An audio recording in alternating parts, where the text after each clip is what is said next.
Bonjour tout le monde, j'espère que vous allez bien, je suis Tim et aujourd'hui je vous retrouve pour une nouvelle vidéo.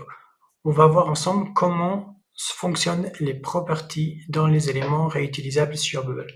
Donc vous l'avez sûrement déjà vu dans votre application, lorsque vous mettez un élément réutilisable, on a un nouveau petit onglet Property qui va vous permettre donc de créer donc des propriétés pour votre reusable element.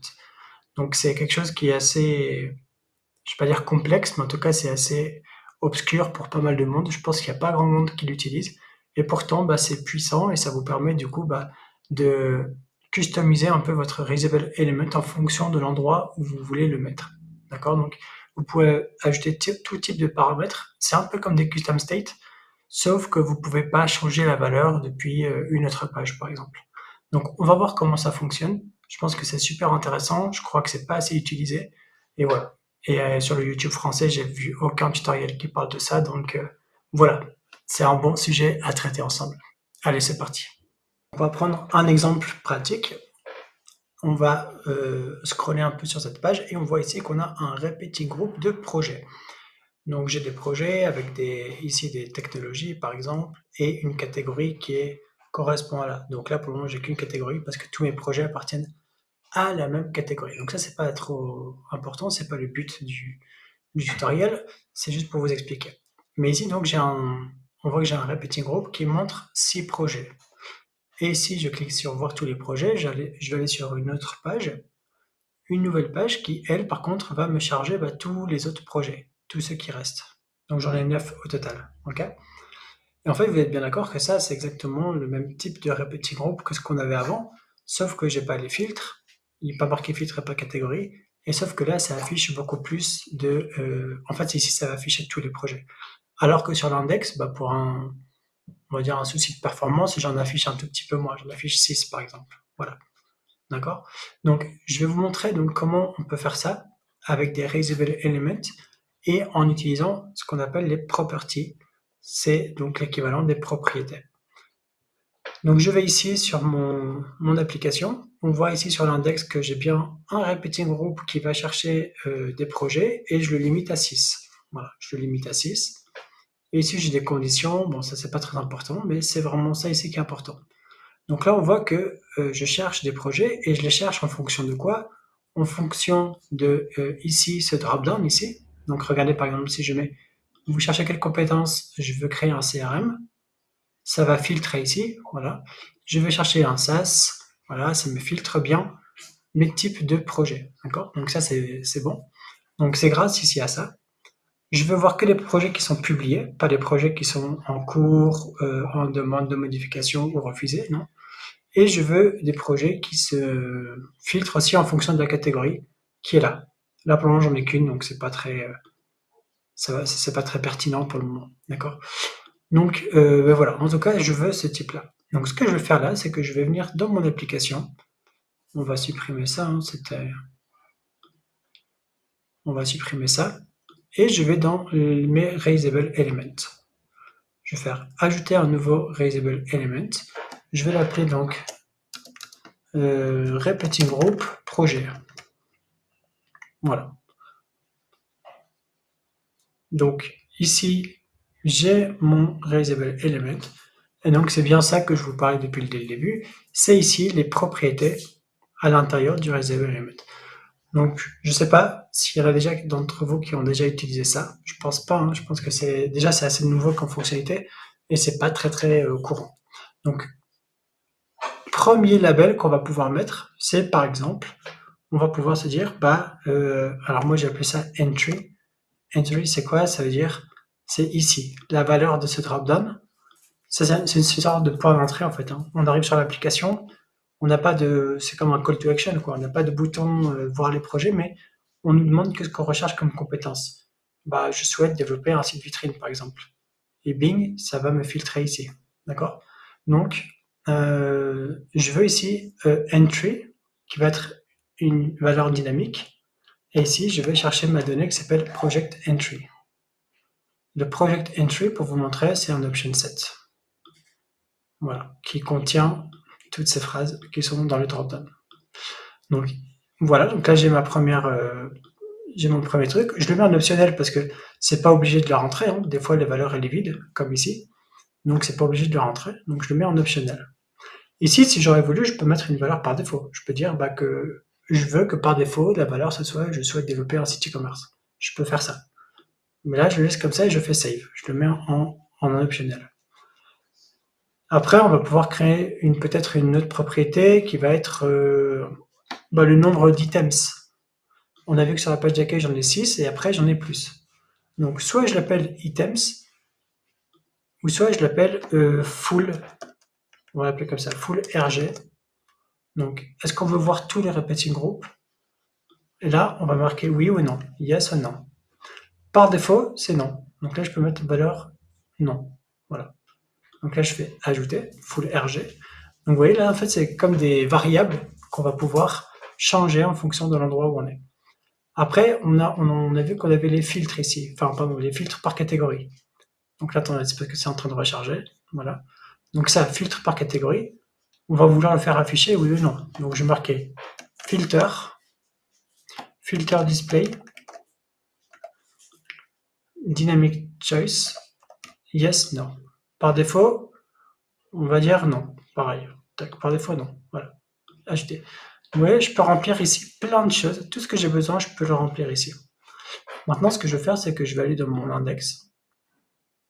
Je vais prendre ce repeating group là. Je vais faire copie spécial, copie avec les workflows. Je vais dans mon RE. Je vais dans le layout. On va le mettre en colonne, ouais. On va mettre 15 pixels parce qu'en fait ici je vais aussi coller mon filtre. Ici, je sais pas, je vais mettre 1980, on s'en fout un peu, et 400. Voilà. En couleur de fond, on met rien, none. Voilà. Et à l'intérieur, je vais pouvoir faire paste avec les workflows. Voilà, ici. Donc là, j'ai des erreurs qui arrivent, c'est normal. Il y a des éléments qui ne retrouvent pas. On va les corriger après. Je retourne sur mon index.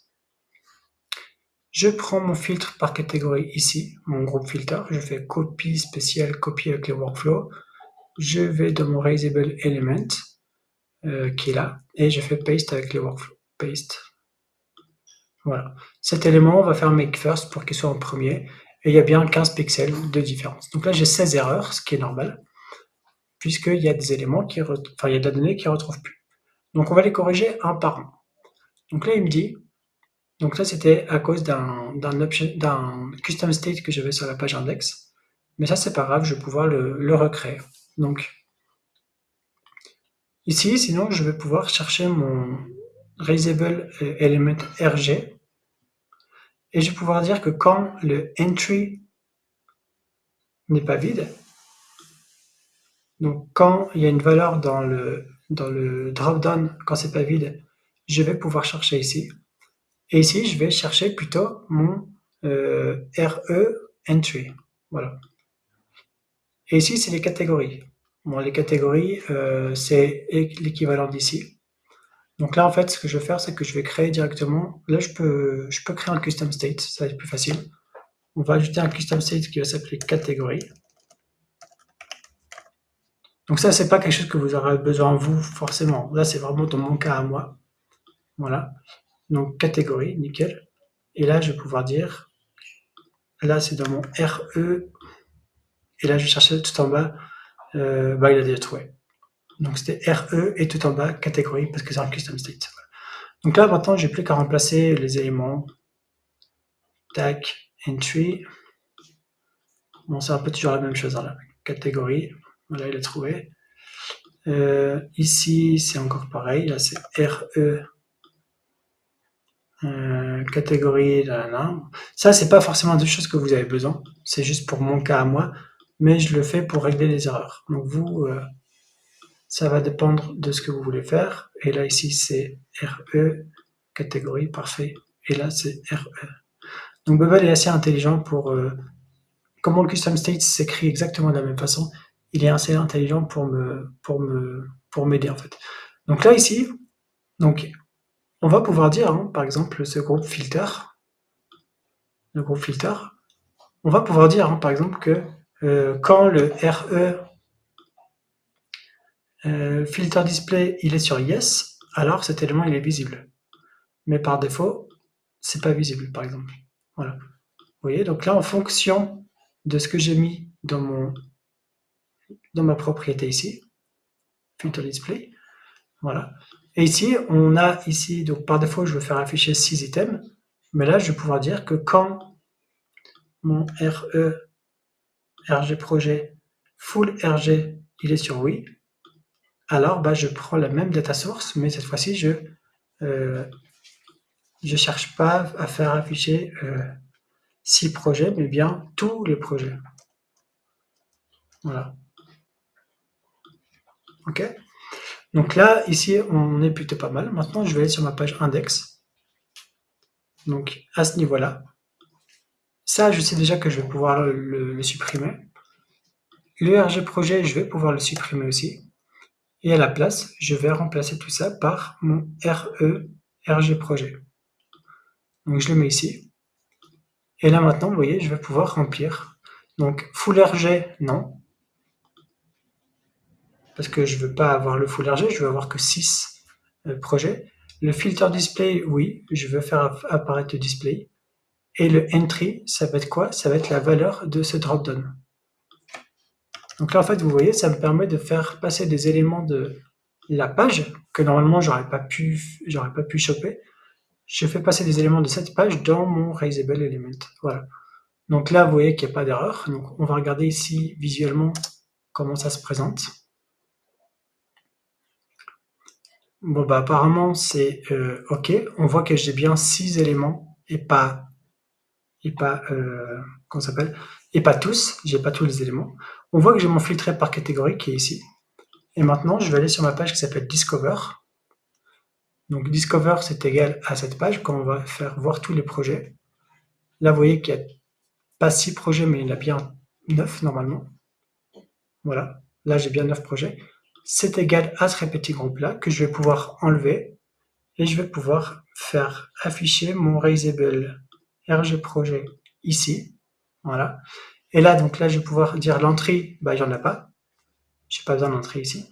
Le full RG, par contre, ça va être oui. Et filter display, non. Voilà. Donc là, si j'actualise cette page, je devrais avoir 9 projets. Voilà, j'ai tous mes projets. Ici, j'ai pas de filtre, on est d'accord? J'ai pas mon filtre par catégorie. Et j'ai mes 9 projets. Voilà. Et en fait, du coup, bah, ça appelle exactement le même repeating group. L'avantage, c'est que du coup, bah, ça libère ici au niveau des workflows. Parce que sur ce repeating group là, on avait des actions. Là, ce qui est bien, c'est que cette page, au niveau des workflows, elle est plutôt vide. Et l'index, par contre, j'ai d'autres workflows, mais ça, c'est pas grave. C'est par rapport aux groupes qui sont, je vais vous montrer, c'est pas des groupes qui sont liés, en tout cas, à mon repeating group, c'est des workflows qui sont ici.